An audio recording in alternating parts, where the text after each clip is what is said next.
It rarely begins with confidence. No child wakes up one day and decides to be unbreakable. It begins when vulnerability becomes inconvenient. You're young, and you learn very early that falling apart doesn't help, that crying creates tension, that asking for comfort makes the room heavier, not lighter. So you do something intelligent. You hold it in, not because you're strong, but because the environment leaves you no other option. You learn to swallow emotion before it reaches your throat. You learn to steady yourself before anyone notices you're shaking. You learn to stay composed while everything inside you feels uncertain. And slowly, quietly, a role forms. You become the strong one, the one who doesn't need much, the one who handles it, the one people lean on but rarely check in on. At first, it feels like maturity. Adults praise you. They say things like, "You're so resilient. You're so mature for your age. I don't know how you stay so calm."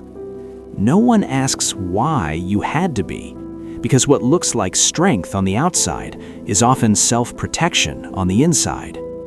Being the strong one isn't about power, it's about containment. It's the ability to compress pain into something manageable so the system doesn't collapse. You learn to regulate the room instead of expressing yourself. You learn to anticipate needs before they're spoken. You learn that stability comes from you, not from others. And your nervous system adapts accordingly.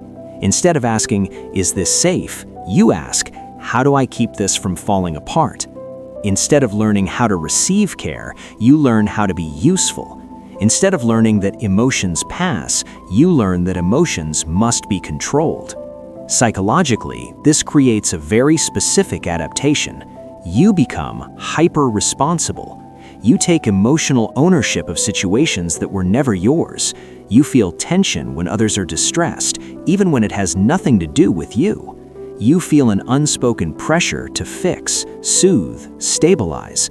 Because somewhere early on, your body learned, if I don't stay strong, everything gets worse. So you do. You hold space, you absorb impact, you stay upright while others fall apart. And over time, this becomes your identity. You don't even notice how heavy it is because you've never known anything else. But the cost is quiet and cumulative. The strong one doesn't get held, they get relied on. They don't get checked on, they get assumed to be fine. And slowly, you internalize a dangerous belief. My needs are less important.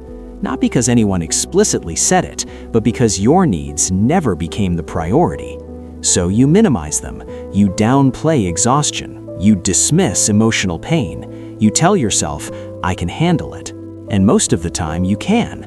That's the problem, because your capacity becomes the reason no one notices your depletion. Being the strong one doesn't look like trauma. There are no dramatic breakdowns, no obvious dysfunction. Instead, it shows up in subtle ways.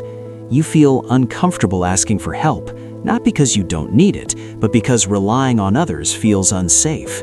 You feel guilt when you rest, because productivity became proof of worth.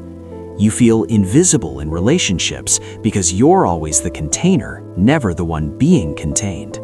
You listen more than you speak. You give more than you receive. You show up even when you're empty. And when someone finally asks, "How are you really doing?" you freeze because you don't know how to answer without collapsing. So you default to, "I'm fine." Not as a lie, but as a survival reflex. The most painful part of being the strong one isn't the workload, it's the loneliness. Because strength creates distance. People assume you don't need comfort. They assume you've got it handled. They assume someone else is taking care of you, and you rarely correct them. Because somewhere inside, you learned that being low maintenance was safer than being honest. As years pass, the role follows you into adulthood. You become the dependable employee, the emotional backbone of friendships, the partner who carries the emotional labor. You attract people who need stability because stability is what you learned to provide. But rarely do you feel fully supported in return. You may love deeply, but struggle to let yourself soften, because softness once meant things could fall apart.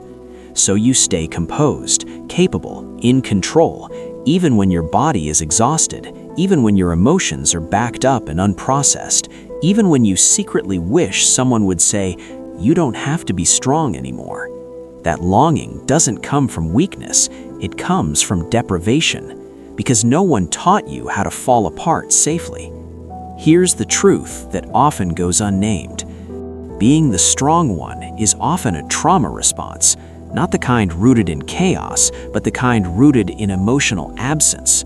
When caregivers are overwhelmed, inconsistent, or emotionally unavailable, a child adapts by becoming self-sufficient too early.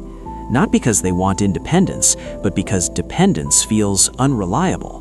So the child becomes the regulator, the stabilizer, the one who doesn't add weight, and the brain wires itself around that role.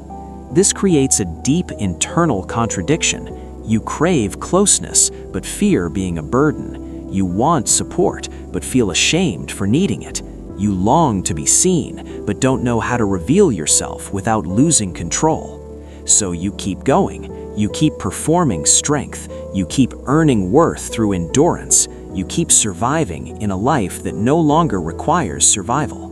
Until one day, something shifts. Maybe it's burnout. Maybe it's emotional numbness. Maybe it's a quiet realization that you're tired in a way sleep doesn't fix. And for the first time, your strength starts to feel heavy. That's not failure, that's awareness. Because healing for the strong one doesn't begin with doing more, it begins with permission.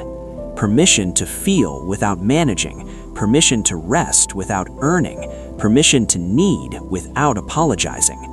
This part is uncomfortable because when you stop holding everything together, old emotions surface. Grief you never processed, anger you never expressed, sadness you never had space for. You may feel younger than your age, more sensitive, more raw. That's not regression, that's the part of you that never got to be carried. Healing asks you to turn inward and say what no one said to you. You were allowed to struggle. You didn't have to be strong. You deserved support too. This doesn't erase your resilience, it humanizes it. Because strength that comes from survival is not meant to be permanent. It was meant to get you through. And now, you get to choose something different. You can choose to let others show up for you. You can choose to rest without guilt. You can choose to stop confusing self-neglect with strength. Being strong kept you safe, but softness is what will make you whole. And the moment you allow yourself to put the armor down, even just a little, you'll realize something profound. You were never weak for wanting support. You were strong for surviving without it. And now, you don't have to do that anymore.